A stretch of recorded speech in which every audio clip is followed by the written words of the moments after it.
In this video, I'm going to discuss very important topic of computer programming, that is call by value and call by reference. There are two ways of calling a method or invoking a function in Java, and these methods are as follows. First one is call by value and the second one is call by reference. Students, before moving ahead, I want first you to understand the process through an example. So here you can see a class call underscore val underscore process is defined, and purposely I have given this name here to the class because it simply make you understand, or it has got the process of call by value. Alright, students, here you look at this function definition. Here the name of the function is change, return type is void, and access modifier is public. So public void change, then int val. Int val is the argument or parameter, and what is that? That is the formal parameter, students. Alright, this is a formal parameter.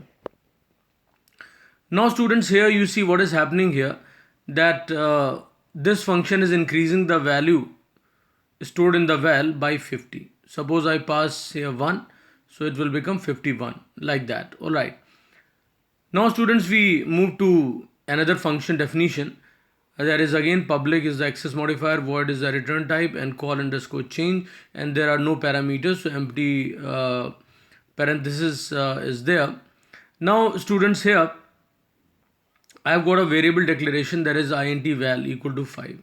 So that means val has got how much? It has got the value 5. It's an integer type. Students, here first we try to print, in fact first we print the value of val before the function call to change function, which is written here, change val. So students, here we have given a message system.out.println val before call to change. Alright, and then what is written? Plus val. So message will be there, val before call to change, that will be printed on the screen, this message, and with that the value will be printed. And do you know which value? That value is going to be 5, because I have given the value to the val, which is 5. So 5 will be printed.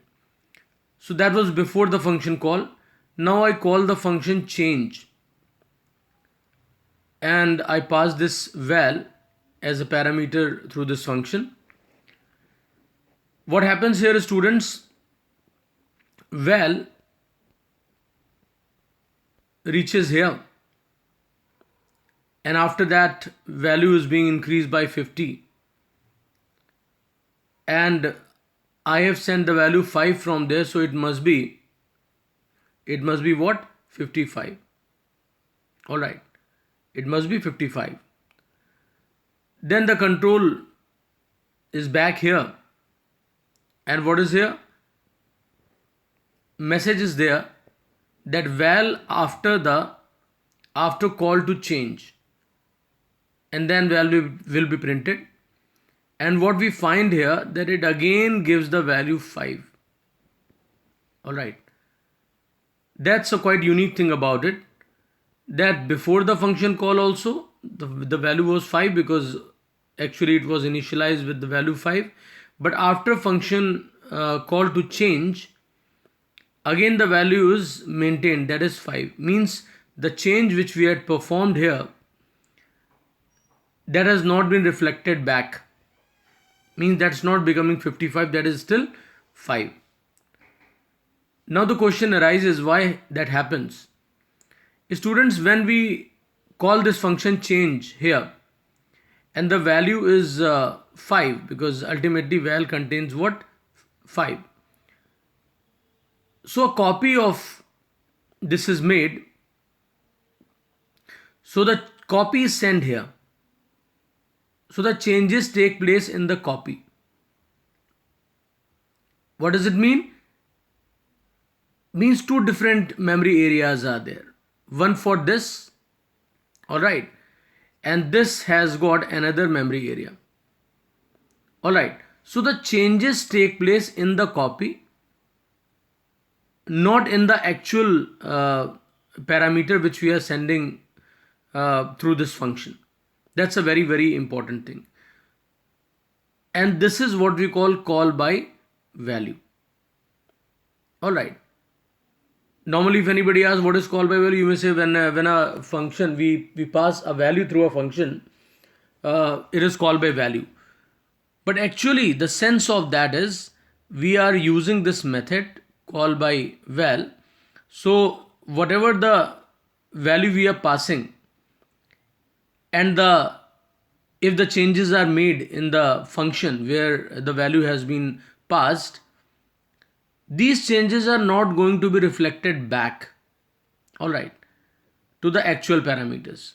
You can see that I have mentioned here that this is actual parameter, because whenever we call the function and the value which is passed at that time, that is known as actual parameter, and the parameters which are specified or which is specified in the function definition, that is formal parameter.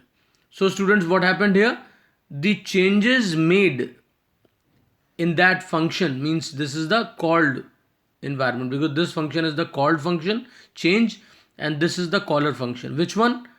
Call underscore change. So from this function I've called this function change.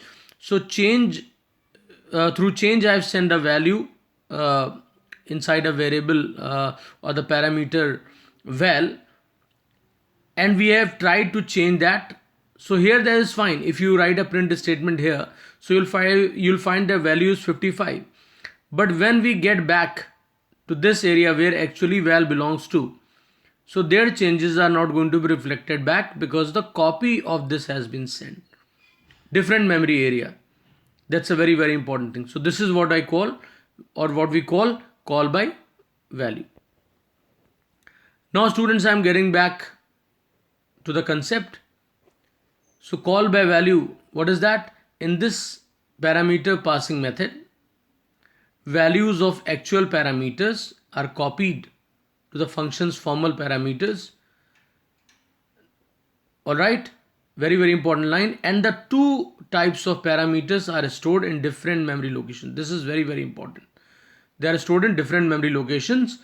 So any changes made inside the function are not reflected back in the actual parameter of the caller. Caller what? Caller function, which has called that function where the changes has taken place. All right. So it's quite easy to understand. In call by value, a copy is created, means that technically we talk about, so it's different memory location. So the changes take place in the different memory location. So they are not reflected back to the caller function or the calling environment. All right. Now students, here we see another example, and here you can see I have named the function here, class here, class call underscore by underscore reference underscore process. Students, here you see that public void change. Again the method is there, change method, but this time instead of passing a variable, we have got an array of integer type, and that is the formal parameter here, but array is there, always remember. And here what we do, we execute a loop here where the I is representing the index. Actually it is a loop variable, and then I less than ar dot length semicolon I plus plus. I mean, this is the initialization, test and update, and this I have put here inside the square bracket of the array, and I have written ar of I. That means first time it will be ar of 0, then ar of 1, ar2, and so on. It will be up to ar dot length minus 1, or you may say it will be less than ar dot length. So ar of I equal to ar of I plus 50, means each and every value of this array is going to be increased by 50. This is what this function is doing. After that we close the loop, and then we close the function, and then we come here, this another function definition is there. So public void call change, call underscore change, and here I have taken a variable I which is of int type, initialized with 0. Students, here an array is there, it is of int type, name is ar, square bracket is there, equal to, curly braces are there, then 10, 20, 30, 40 and 50. These are the actual values stored in the array. After that all the values are being printed on the screen. So here students, we have array values before call to change. All right, first we try to print, or first we print the actual values here, whatever is there in the array. So 10, 20, 30, 40 are going to be printed through this loop. So I equal to 0, I less than ar dot length, semicolon, I plus plus. It's a common loop. Every array uses that loop, where we access all the indices of the array. And here what is there? A print statement, and inside that ar of I is there. So all the values are going to be printed. And after that, the function is being called change. In the bracket, what is there? Ar. So AR is there now, which this one we have passed through this function. And what happens here, every value of this array is going to be increased by 50 here. All right. So that means 10 will become 60, then 70, then 30 will become what? 80, then 40 will become 90, and 50 will become 100, because we are increasing the values. Okay. Just to check whether the changes have been reflected back, or changes are there after the function call. So we again run a loop and we give a message array values after call to change. And now we execute a loop, again the same loop which we had for this printing before the change function. So again we print here for I 0, I less than ar dot length, I plus plus, and inside this loop body, this statement is there, ar of I. So all the values are going to be printed. That's a very, very important line. So here it's going to give us on the screen what? It's going to give us the new values, means after the change, means it will be what? 10 plus 50, 60, then 20 plus 50, 70, then 80, then 90, and then 100. So students, here you can see the changes are reflected back. Do you know why it happens?